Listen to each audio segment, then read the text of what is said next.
Hello guys and welcome to Chekchouka. Today we're making Baghrir, the Algerian version of pancakes. Unlike pancakes which are typically a breakfast food, you can find this served in Algeria as lunch or dinner too. Alright, let's start. We'll need a kitchen scale to weigh in the ingredients and a bowl to mix them in. We will need 200 grams of fine wheat semolina.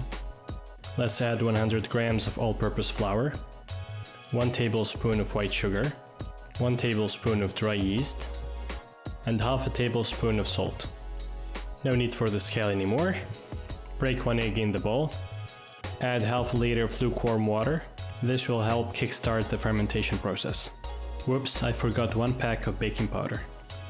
Give everything a good mix using a hand blender until it's homogeneous and smooth. Cover the bowl with food wrap and let it sit for 15 to 20 minutes in room temperature. Place a large non-stick pan on the stove and turn the heat to medium-high.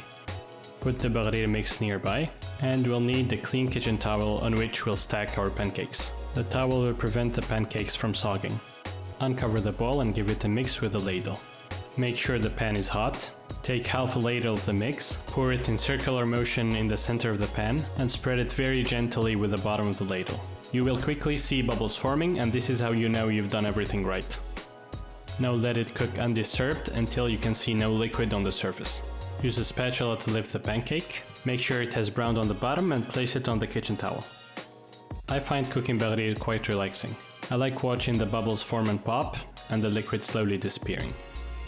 Alright, our stack of Baghrir is ready and it's time to serve. You can put whatever you want on your Baghrir, but I'm going with the traditional toppings. Cut a piece of unsalted butter in a bowl and microwave it until fully melted. And we'll also need some honey. Rub the pancake with a generous amount of butter, squeeze as much honey as you like on top, and roll it up. What I really like about Baghrir is how fluffy and light it is, and it's always a surprise to me how such simple ingredients can taste so good together.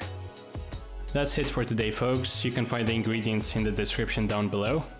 Thank you for watching and see you next time for more recipes with me, Muad.